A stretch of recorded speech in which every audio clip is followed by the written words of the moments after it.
basic level, the news you consume is a lie. And that's what the news media are doing in every story that matters, every day of the week, every week of the year. You know the outlines of right and wrong. You're born knowing them. When honest people say what's true, they become powerful. The liars who've been trying to silence them are out frame. And the second you decide to tell the truth about something, you are filled with this power from somewhere else. The more you tell the truth, the stronger you become.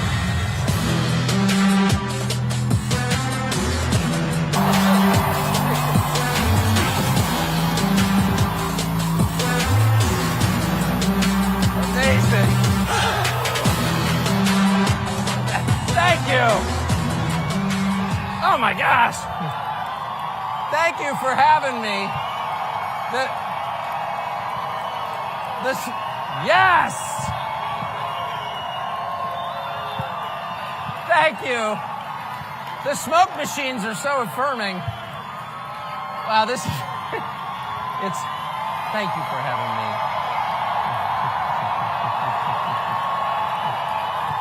Thank you. It's funny, I was just standing... First of all, may I say, go Megyn Kelly. I mean, that was awesome. Thank you. It's pretty. Thank you. I don't think most unemployed people get a reception like that. And in a recession like this, to find yourself without a job and people still being nice to you is like unbelievable. I was standing on those stairs. No, I have a job. I'm just kidding. Well, I love you too. Thank you. I was standing on the stairs and I saw the intro and I was like, that's the most TV I've watched in 3 months. And I have to say it feels absolutely great. Thank you very much for having me.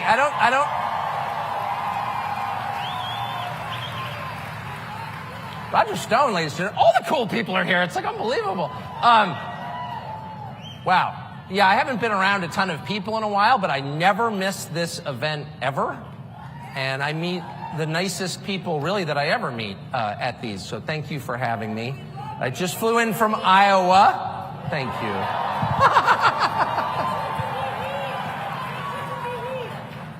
Which is a wonderful state, and it followed. If you ever travel domestically, remember, the worse the weather, the nicer the people, and the more fattening the food. And so that state, worst weather in the world, nicest people, and I met basically your Republican field. They're -1. Yeah, exactly. So I got a chance to interview the Republican presidential field, again, minus the front runner, and it was completely fascinating. And as it always is to be around politicians, politicians are a group that I despise on principle because they tend to be soulless and have kind of barren and sad personal lives, and so they, spend their days trying to win affirmation from people they've never met. It's pathetic. But in real life, no, it's true. They all have alcoholic or abusive fathers to whom they're trying to prove something. But in practice, in person, they're all super charming. There's not a politician in the world who's not charming. That's why they went into this business. It was either that or selling cars, and this was more lucrative, so they went into it. So I like almost all of them when I meet them. You can't not. They can talk about anything. They've mastered the sort of shallow small talk over coffee, which I definitely appreciate. That's an acquired skill, and they've worked hard at it. But I have to say, after spending all day with them, I learned a couple of things which I think may be relevant to you and to the country. And a couple of things, and I don't want to attack anyone on personal grounds or by name. It's tempting. I will say it's tempting. Whoever said do it, you're the devil on my shoulder. Do it! I've spent my whole life. No. But if I could make some general observations, which I think are more edifying than just like savaging Mike Pence, I think, which I'm not going to do, because that would be wrong. And it would be wrong because it's too easy. And the easy things are not rewarding, are they? You don't feel good when you beat your 5-year-old in soccer or ping pong. Like what? But I did learn a couple of things. It was super, super interesting. The first thing, I guess I already knew it, and you know it already, that's why you're here, which is the spread between the things that Republicans in Washington, the people you vote for and put there, care about, like actually care about, pretend to care about a lot of things, but the things that really touch them off, that matter to them, very different from the things that matter to the people who vote for them. And you kind of thought that would change, because we did have an event several years ago where Republicans elected a guy basically on the promise to blow up the Republican Party, and you thought, that would get their attention. If your wife runs off with the pool boy, it's like time to reassess your skills as a husband. Like, you got to pause just for a moment and be like, yeah, it's bad, but maybe I contributed to her behavior. Most self-aware people, and I'm being serious, ask themselves that question. Like, how was I responsible for this bad thing that happened? But there's been literally none of that. It's been all blaming the pool boy in Washington. So I don't see that changing at all. Maybe it'll take a next election cycle to do that. But the second, more interesting thing I learned is that almost everybody, not everybody, but almost everybody in elected office in the Republican Party has internalized the other side's rules for debate. And if you think about that, there's no really more self-defeating way to go into politics or life than to accept the terms that your enemies offer before the conversation's even begun. Because there's really no winning. In other words, if you and I are arguing about something, but I've already decided you're right, probably not going to get very far, right? And you see this on the big issues. In fact, the biggest issues without variation. It's always the same. The Republican goes in knowing in his heart he's wrong. And I feel like there are probably a substantial percentage of Republican voters who do the same without knowing it because they don't have any idea it's happening. So, for example, during COVID, there were people who didn't kind of play along. We knew what the rules were. And every organization in American life, every large group of people in American life, from your government to the entire media, in some cases your church, we're all telling the same thing. Here are the rules. If you are a good person, you will follow these rules. You will mask, you will separate, you will stay at home, you'll take our shot. No, we have no idea what's in it. We don't know its long-term effects, but shut up. This is a moral test. And if you want to pass, you will obey. And there will be people who decide to opt out, but they are, and everyone agreed on this, moral criminals. They're outlaws. And it's, given there's a certain sort of outlaw who's proud of it. They're sitting over there, they're standing right here. There are always some people. There are always some people who are going to be or gifted with whatever that weird gene is. It's like 8% of the population who are proud to stand apart and be like, no. But most people, including most good people and most sensible people, don't want to be in that 8%. You know what I mean? They just don't. They don't want to be cast out of the tribe, actually. I don't know what you said, but I agree with you. I'm the only speaker who likes being shouted at. Anyway. But that's it. But the problem is nobody pushed back on the fundamental terms. Like, wait a second. Is there evidence for this? Do you know this to be true?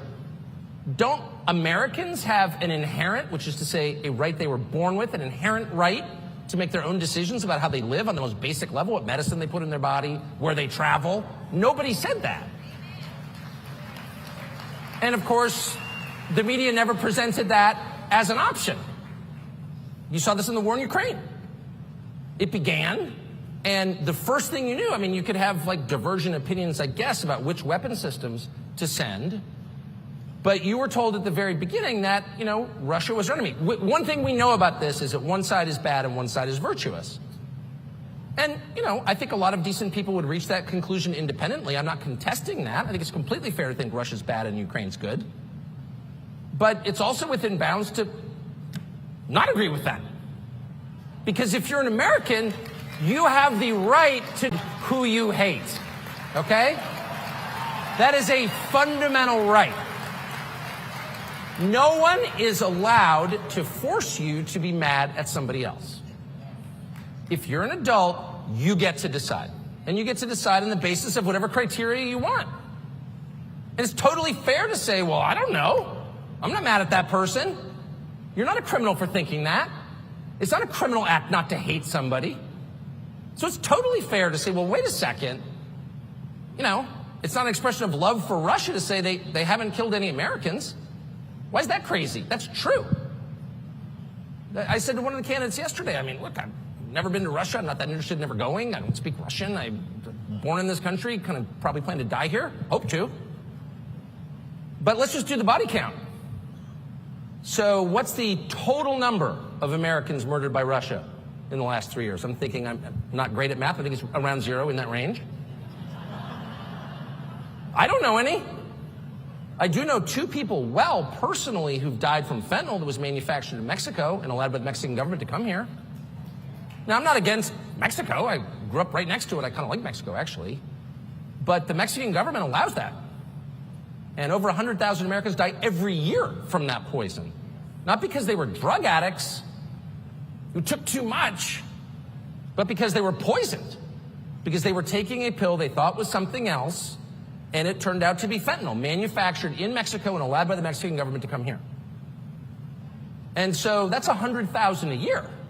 That's hundreds of thousands of Americans dead, mostly young people. Well, or sure, or more. Or more. So if you had a country that allowed hundreds of thousands of your fellow citizens to die at, say, age 23, and I'm sure every person in this room knows someone or knows someone who knows someone who's died. It's not some abstract epidemic. It's so big that everybody knows somebody. It was like the height of the pandemic. An outlaw I know, possibly my wife, said to somebody, how many people do you know who've died of COVID? And I was like, well, you know, a lot. Well, who are they? Well, like a friend of mine's, her grandparents died. What was her name? I don't know. His grandparent. How old was she? Well, you know, late 80s. Okay. How many people do you know who've been injured by the vaccine? Well, a ton. So, I don't know. At a certain point, you can draw conclusions from that. A scientific assessment? No. But it's not irrelevant. So on the question of Russia, if you begin the conversation with, this is an evil country that has hurt America and we have to go to war with them, well, then there's kind of no debate about it, is there? I mean, no one would defend Nazi Germany. They killed many tens of thousands of Americans. You can't defend them. No decent person would defend that. But in the case of modern Russia, you're not even allowed to think that. And once you're prevented from thinking something, you are completely controlled by the person who's convinced you of that. And the effects of this to me, just as an observer, I mean, in my life, I just try to stay unaffected by the propaganda. That's like the main goal of my life every morning. Just to stay unaffected, just to look around and try to assess things cold. What are we looking at here? You don't have to be a genius to do that at all. It doesn't even, I'm not a genius, that's for sure. Just look out and like, what does this look like? Drive across America for 3 hours. Is this what you remember from 5 years ago? Does it look better or worse? Are there more people sleeping on the street? Is it dirtier? Is there graffiti? Graffiti? Ooh, graffiti. What is graffiti? That's not art. It's vandalism. And when it's allowed to stand, what does it say? We've given up. We don't care. We're allowing people who create nothing to destroy what we built, and we're not fighting back. Graffiti is like one step from total society collapse, period. What you're saying when you allow graffiti is we have no self-respect at all. We don't care enough about our civilization to keep it clean, to keep it pretty. Previous generations worked their whole lives, gave everything they had just to like put in sidewalks, just to put in gas lines, just to build concrete buildings, and we're letting someone who's never done anything of value for our society destroy it with vandalism. And we don't have a problem with that. Well, no, it's not a big deal. It's just graffiti. They're graffiti artists. No, this is a sign of the collapse of civilization. Period. But you're not allowed to think that. So if you allow propagandists to set the terms. I mean, if you're playing soccer against somebody and he's like, here, totally fair match, we're evenly matched. The thing is that when I score a goal, it counts, and when you do, it doesn't. Totally fair. Let's just agree to that. Probably not going to win. But yesterday, I sat and watched. I kept my temper the entire time because it's not up to me who the Republican nominee is at all. I'm just an unemployed talk show host, so I thought I'm going to try and keep myself out of it. But I raised the question. It was a completely fair question. There are clergy in Ukraine who are being thrown in prison. Convents raided, nuns kicked out, priests handcuffed, thrown in jail. So, I mean, on one level, you think, well, it's not my country. You know, they do all kinds of barbaric things around the world. You can't be upset about all of them. Much more interested in what's happening in El Paso than I am in Kiev. On the other hand, if I'm paying for it, and if I'm sitting here listening to moral lectures about how I have to pay for it, or else I'm a tool of Putin, I think it's fair to ask, like, what is that? Throwing priests in jail? And so I asked a self-appointed Christian leader about that, and I said, what do you think, as someone who's spent his life advocating for religious freedom, about raiding nunneries and throwing priests in jail? And he said with a straight face, well, they had the wrong views. Okay, I'm sorry, I didn't realize what the boundaries were. So you have religious freedom or freedom of speech or freedom of assembly as long as you stay within the lines. But if you express an unapproved view, then you go to jail. But that's freedom, isn't it? You do exactly what I tell you to do, or else I imprison you. Is that the freedom that you recognize? No, that's insane. And so that irritated me. And I said, well, but don't you think as a Christian leader you should say something when Christian clergy are imprisoned for their views? No. And how dare you say that? And this person was joined by a chorus of people on the right. Yeah, shut up. Shut up. National Review wrote a piece this morning. Shut up, it's bigoted to notice that Christian clergy are being imprisoned in Ukraine. And my view would be, maybe you care, maybe you don't, but if you're a Christian leader and Christians are going to jail for their views, you are required to say something. And if you don't, you're not much of a Christian leader. And by the way, the person I was speaking to is a person, I think, of real faith and of decency. Like, I would let him babysit my kids. Not for long, but for dinner. I mean, I don't think he's like an evil person. He's not a secret serial killer on Long Island or something that I know of. But he, with a straight face, told me this. And he said, but what Ukraine really needs, and I say this as a Christian leader, is more cluster bombs. And I thought, well, you know who it was. And I thought to myself, more cluster bombs. Now, I am not a Bible scholar. But I'm pretty sure, having read 4 out of 4 Gospels, that like Luke 17 doesn't call for shower cluster bombs on the children.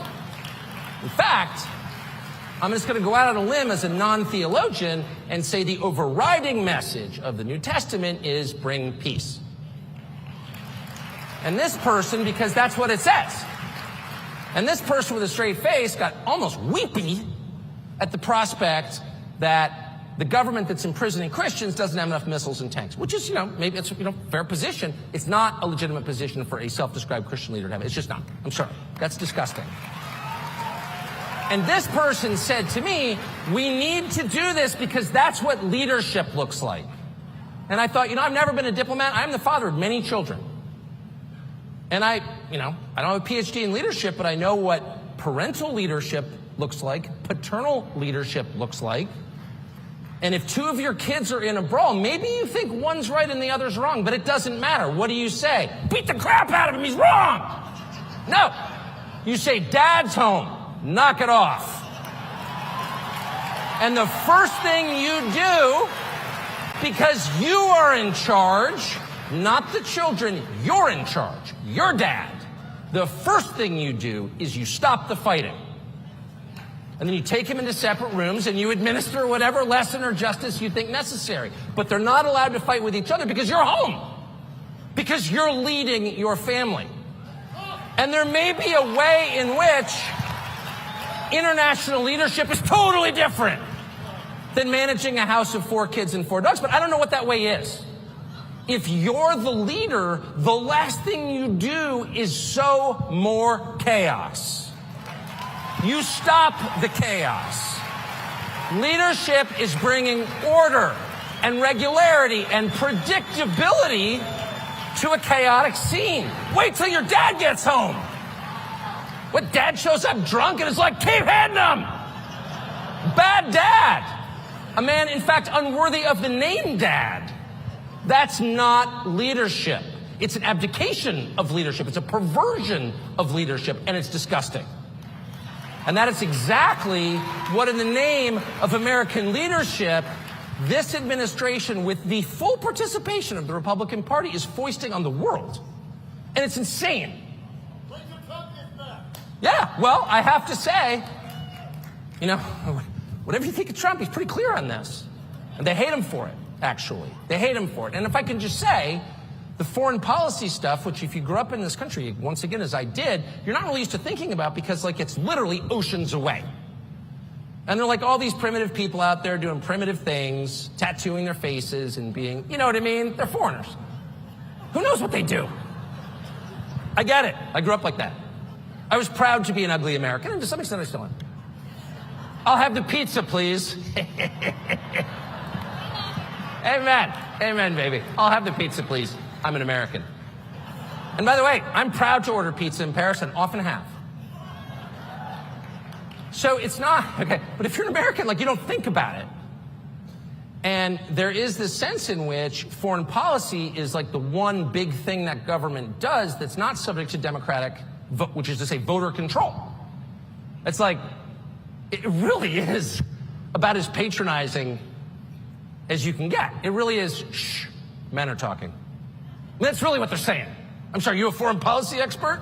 Ew, what do you know? How many years did you spend in the diplomatic corps? Did you go to Fletcher School? I don't think you did. Oh, well, it's my country, actually. And you're doing this in my name with my money and potentially my children. So whether you want my input or not, you're going to get it. But that truth, that democracy requires the public to sign off on wars, is totally alien in Washington. And that's exactly why they like it. It's exactly why they like it. If you were to try to get some, you know, trans rights bill through the Congress, like, you couldn't get it through. Because people are watching, and they should be, and amen. And the democratic process works that way. Probably not going to pass a bill in the United States Congress, even if Democrats control it, that says, you know, basically no more men's and women's bathrooms. We're all going to be in one latrine together, and we're going to like it. That's probably not going to happen, because nobody wants to defend that. But sending cluster bombs to a government that's imprisoning Christians and stealing the money, like, that's kind of not your business, America. And so they can collude and do it together. That's the truth.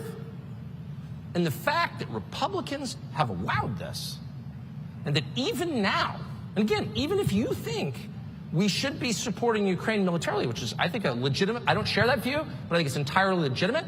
And I think there are a lot of awfully nice people who feel really bad for the Ukrainians. I actually feel really bad for the Ukrainians myself and think Russia shouldn't have invaded. I agree with that. But it almost doesn't matter where you are on this question. If you can't have an adult conversation about it, which begins with the very obvious question, why should I be mad at Russia? Like, why? Shut up! If the answer is shut up, or if the answer is to accuse you, an American citizen who loves your country, whose ancestors fought to defend it, of disloyalty to your country by people who care not at all about the United States? It's too much. It's just too much. It's too outrageous to stand. But what I will tell you, if you want to know what really, really matters to them and to you and to the future of the country, consider the things that you were not allowed to say. I noticed this right after January 6th. I'll never forget it as long as I live. As a very literal, not super quick, not highly clever person, I was completely content to believe January 6th was what it looked like to me on TV, which is a bunch of angry people who thought the election was stolen from them, who appropriately went to confront the people they thought stole it. So like George Floyd gets killed and all of a sudden they loot Foot Locker. What did Foot Locker have to do with it? I will say, in Republican primary voters' defense, they're mad at the Congress. They went to the Congress. They didn't loot any liquor stores. They just went right to the source. That's true. It wasn't like, oh, they stole the election from us. Let's loot Macy's. All right. But anyway, so I saw this and I was like, yeah, okay, it was people super mad. They thought the election, I mean, this was January 6th. So like, it was, you know, it took a long time for me to figure out what happened, just being honest. I think I'm just too old. And so it's like hard to notice when things change, like certain assumptions you have, like, yeah, of course it's on the level. They wouldn't actually like subvert an election. And then someone very smart said to me, really? People kill each other over insurance claims. This is running the world. Like, what wouldn't they do? Oh, right. Good point. Anyway, but I just kind of didn't think too much about it. Like, I'm definitely opposed to vandalism. Anyone who breaks windows is not my friend. I hate that. Have you ever glazed a window? You ever put in a window? It's really hard. I mean it. If you don't think it's hard, try it. You get the size wrong. It doesn't fit. Put little pins in. It's ridiculous. It's like an all-day affair to replace a divided glass door. Anyway, so I don't like that at all. And I said that I don't like it. And within like about an hour, I heard people say, well, that was a racist insurrection. And I was like, really? I didn't know race had anything to do with it. I didn't heard one person say a word about race, and an insurrection, call me literal, is when armed people try to overthrow the government. That didn't seem to happen either. So I just pretty innocently said, you know, bad, probably not a racist insurrection. What? Shut up! Racist insurrectionist? And I remember thinking, well, you know, obviously people are feeling hated. But like in a week or so, when, you know, the emotional devastation of this second 9/11/Pearl Harbor wears off, people calm down and come to their senses, and you can have like a rational conversation. Trip West, I see you in the front row. Sorry, just saw a friend of mine sitting right there. We can have like a rational conversation about what this actually was and why. And at a certain point, because I really believe in cause and effect, someone will say, well, why were these people so mad? They, you know, none of them had criminal records. They were like grandmoms with diabetes and like a lot of debt. They're the least powerful people in our society, like legit the least powerful. And why were they so mad? Like, why did they take the bus from Tennessee to go jump up and down in front of the Capitol? Like, something probably had better things to do. And then maybe if they think that the election wasn't fair, we will sit them down in a very calm, rational way and be like, I get it. We said that Biden won by 81 million votes. This is 15 million more than Barack Obama. It seems like a lot, considering he didn't campaign and he can't talk. But, you know, there was just something about him. It was that magic. And, you know, maybe you didn't feel it. It's like pistachio ice cream. It's not a flavor for everybody. But the people who like it really like it. 81 million. So settle down. And by the way, we have the source code in the voting machine software. And we've looked at it. And it's totally on the level. We've double checked. We wouldn't let like an electronic voting machine hide their software from us. Like, never do that. And the drop box is like totally monitored by law enforcement. And every person who voted had to prove he was who he said he was with a government issued ID. Like, settle down. And I would have said, fair enough, because I want to believe in our elections. Who doesn't? And in fact, the people at the Capitol on January 6th are exactly the ones who most want to believe in our elections. They're the ones who carried the pocket constitution. How many CNN anchors like deeply believe in the American political process? They put you in a camp if they could. Shut up. They have no interest in the process at all. But the people who really believed in it were naturally the most shocked and the most upset to believe it wasn't real. But anyway, I thought we would have that conversation at some point. You know, I never supported, and I will never support vandalism, period. But I did think, well, maybe the upside, this, Ashley Babbitt's killing, clearly in retrospect to murder, you know, it'll amount to something. We can have a national conversation about this. And I'm completely for national conversations. But every year they promise us a national conversation. Well, on race. We need a conversation on race. Okay, shut up. Okay. National conversation means no one's allowed to talk except the people who called for the national conversation. And they never stop talking. But anyway, we never had any conversation about that. In fact, anyone who tried was deplatformed, debanked, basically hounded out of public life in America, bankrupted, in a lot of cases put in jail. Yeah, fired. Oh. Or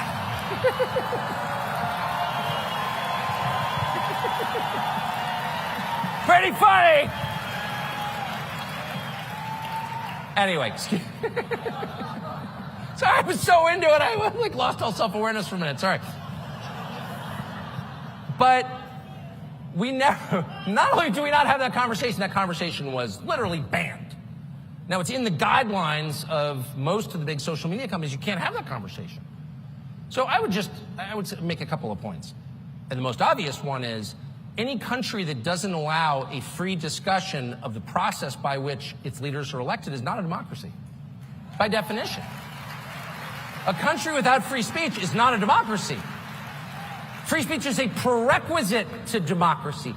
You can't have it without it. You can't have a dinner party without dinner. You can't have a democracy without free speech. Period. So there's that. So whatever you tell me, and by the way, it's so interesting, and narcissists are this way, the projection involved. It's like whatever it is they're doing, and I mean at a precise level, is exactly what they accuse you of doing.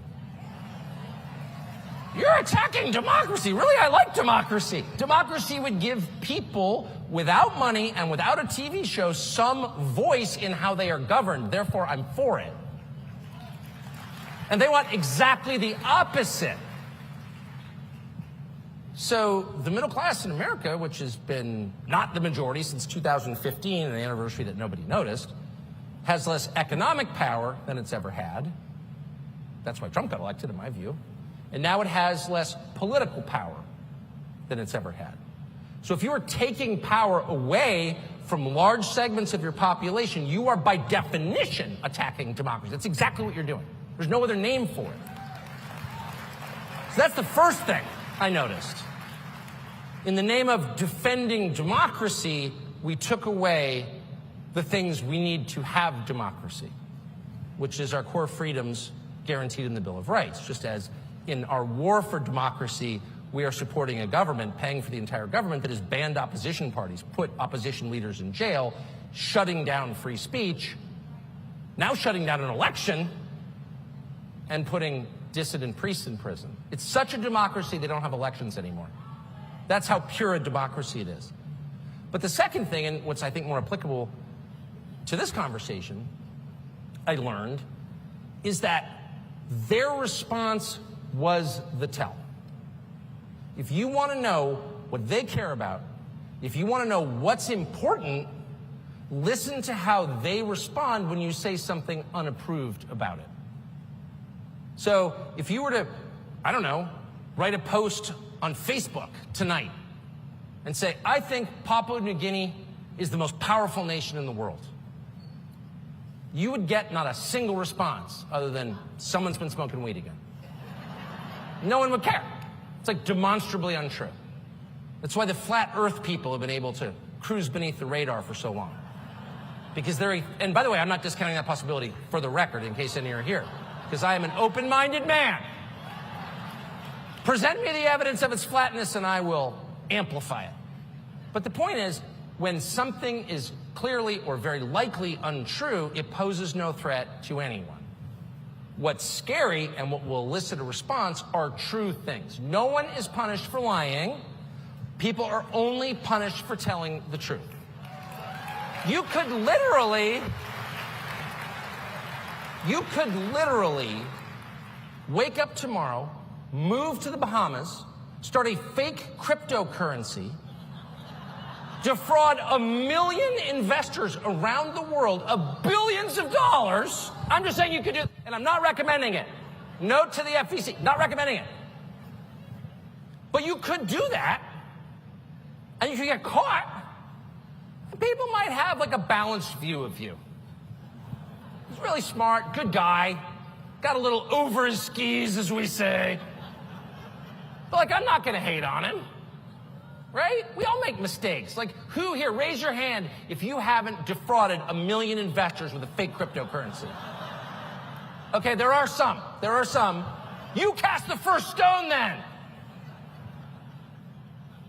Those kinds of crimes, which is to say actual crimes, like burning down buildings, impoverishing people, starting totally counterproductive wars we can't win that kill a lot of our citizens, leaving the border open so 7 million people can walk across. Those are not small things.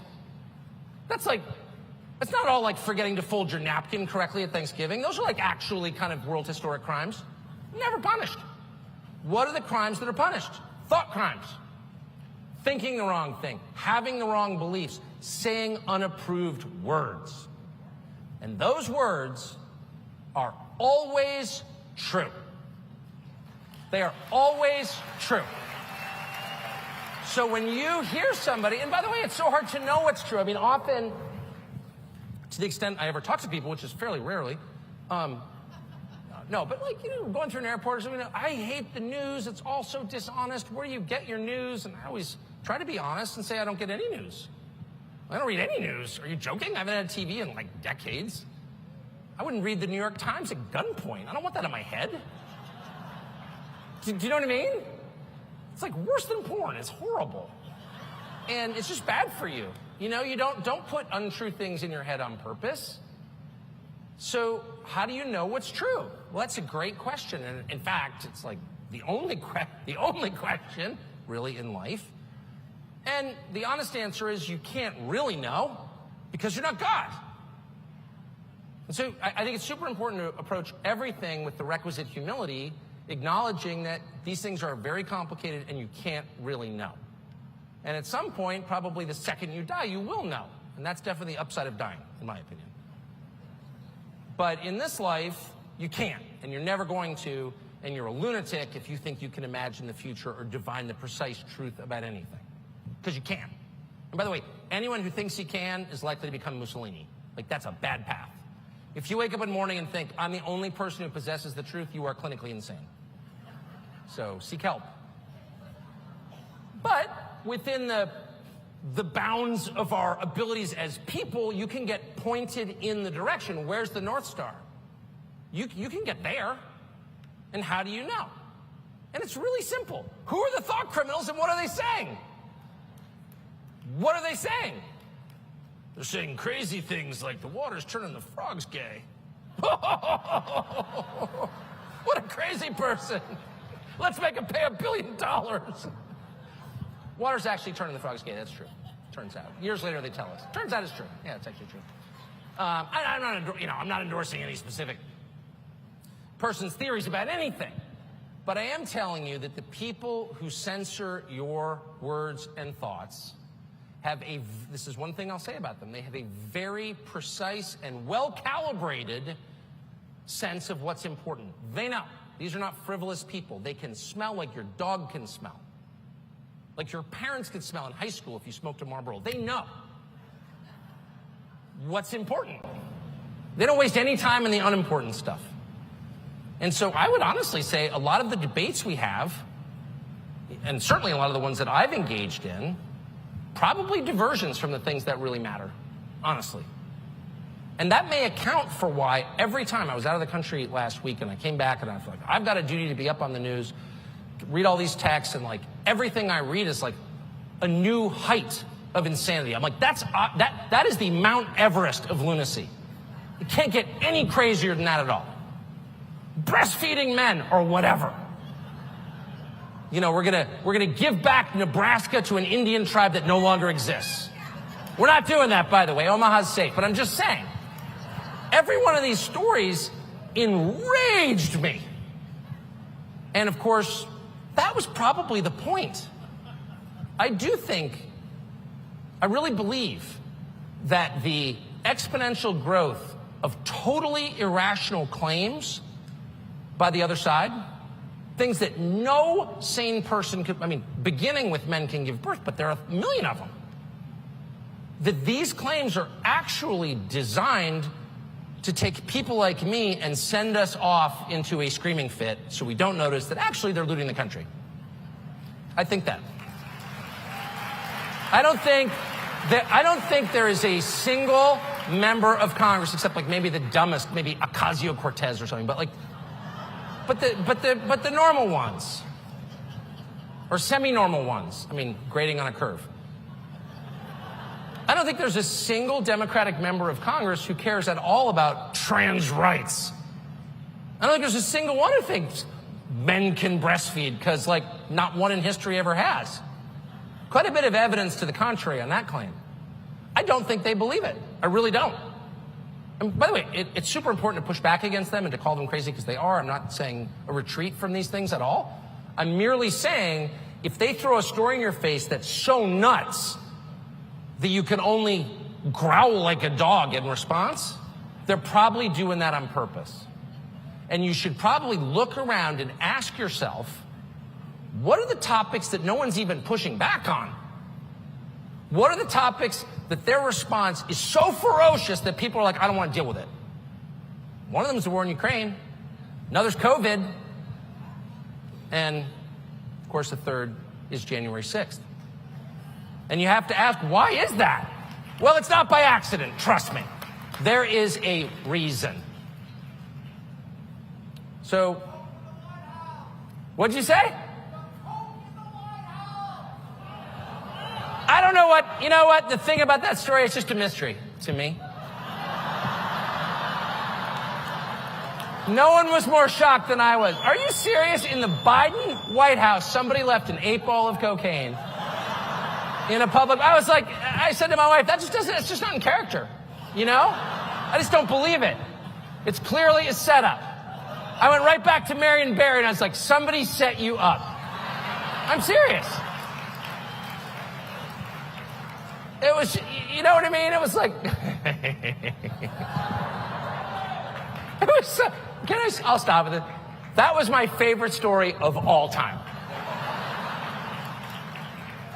Because it just explains all the behavior. It really does. I mean, I worked in the media business for my whole life, so I know what the behavior looks like. But it's like crazed and grandiose. I've got a plan. You're not going to believe it. It's unbelievable. It's going to totally work. What we're going to do is we're going to totally rearrange everything, okay? We've been doing things a certain way for a long time, okay? And it's worked. But I've got a better plan.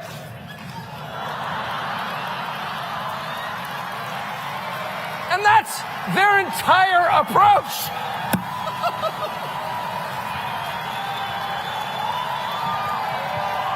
So if I can just give you one piece of advice, after 27 years in the television business, don't trust a man with numb gums.